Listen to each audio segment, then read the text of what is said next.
Welcome to episode 4 of The Spectrum. This was recorded on January 31st, 2025. We continue with our early focus on transgender issues because this is where the main attacks are coming from in an administration that bends over backwards to contort logic and pretend the world exists in a different way than what they want it to. We'll be focusing on Trump's second transgender ban. This is from an executive order posted on January 27th, 2025. This one is titled, quote, Prioritizing Military Excellence and Readiness, unquote. Once you read the thing, you'll realize the real title is Prioritizing the Attack on Transgender People. The contents of this executive order are not a surprise given his first order. In his quest to demonize transgender people, he must leave no option to hurt them unused. In the order, Trump claims the military is, quote, afflicted with a radical gender ideology to appease activists unconcerned with the requirements of military service like physical and mental health, selflessness, and unit cohesion. This is typical Trump speak. Trump and the people around him think that being differently gendered is a mental illness. He makes a blanket claim that being transgender is incompatible with physical health, mental health, and the capacity for selflessness. I would submit that he was looking in the mirror when those descriptions were written, and he got distracted by his own reflection, which has never been an example of any of those things. That it comes from a man who used the excuse of bone spurs to avoid any chance of military service is disgraceful. And sure, that could have been true, but afterwards he couldn't recall which foot had the spurs. So were they real, or were they as fictitious as the lies he tells about transgender people? I have met transgender people who were serving or had served in the military, and they were all proud of their military service and dedicated to the mission of the military. This is in stark contrast to a president who characterized people who went into the military as losers. He goes on to say, quote, beyond the hormonal and surgical medical interventions involved, adoption of a gender identity inconsistent with an individual's sex conflicts with a soldier's commitment to an honorable, truthful, and disciplined lifestyle, even in one's personal life. A man's assertion that he is a woman, and his requirement that others honor this falsehood, is not consistent with the humility and selflessness required of a service member. This is all blatant lies. However, Trump has based all of this on the premise that transgender people are deluded or liars. It isn't a surprise. If dueling were legal, I know there are transgender soldiers who would call him out for questioning their honor and integrity.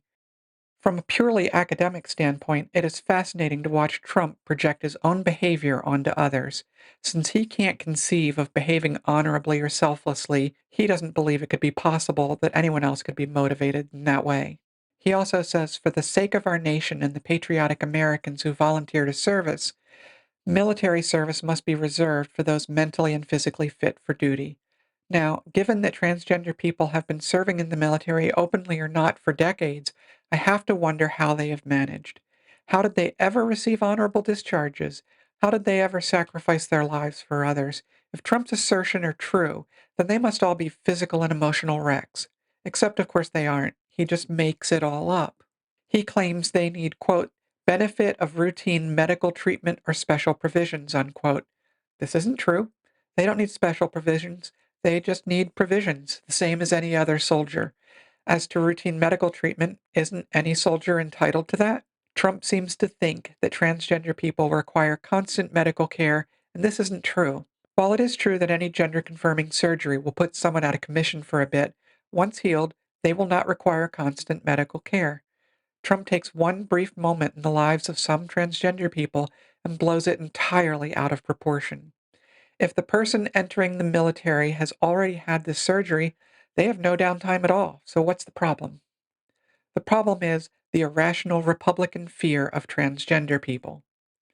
In the last episode, we looked at his first transgender ban that prohibits any recognition of transgender people in the executive branch.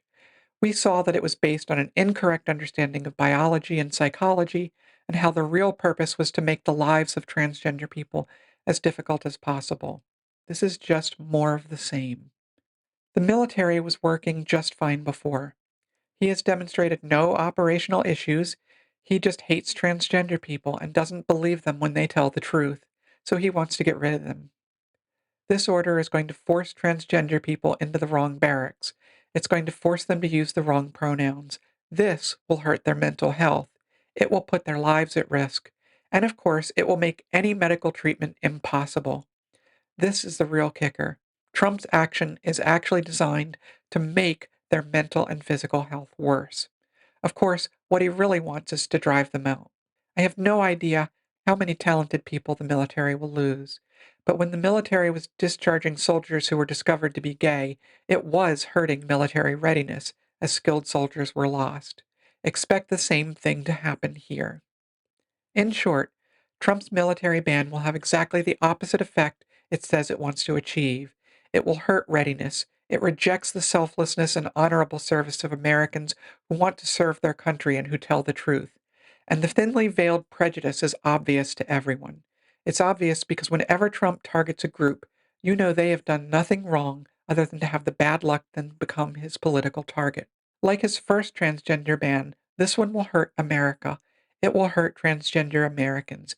It is based on a made up idea of how biology works, and ultimately it will backfire because it will raise sympathy in the general public, just as attacks on gay Americans raised sympathy for same sex marriage. The problem is the people who will be hurt along the way. Donald will have blood on his hands when his actions cause the death of people who have done nothing to deserve what is happening to them. Follow the link in the show notes to read the complete text of this executive order. Write to president@whitehouse.gov to let him know that his unwarranted attacks on transgender soldiers are un American and will have the opposite effect from what he says he wants to achieve. Tell him it is disgraceful treatment for soldiers who are willing to risk their lives to defend their country. Also, write your representatives in the House and Senate. I say this for two reasons.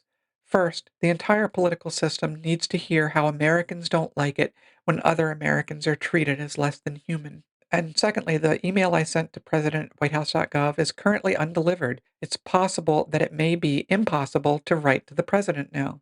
Whether this is a transient error or new White House policy, we don't know. So instead, please write to your House and Senate representatives. I'll have a link in the show note for how to contact them. You will also find a link to PFLAG's resources and all the executive orders impacting us.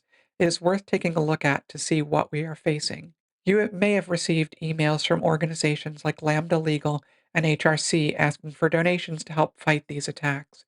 If you have the financial capacity to do this, please consider doing so. If you have a story to share related to LGBT life experience, please contact me at spectrumpodcasthost@gmail.com. In our next episode, we'll be looking at his third transgender ban, this time dealing with education. Take care and stay safe.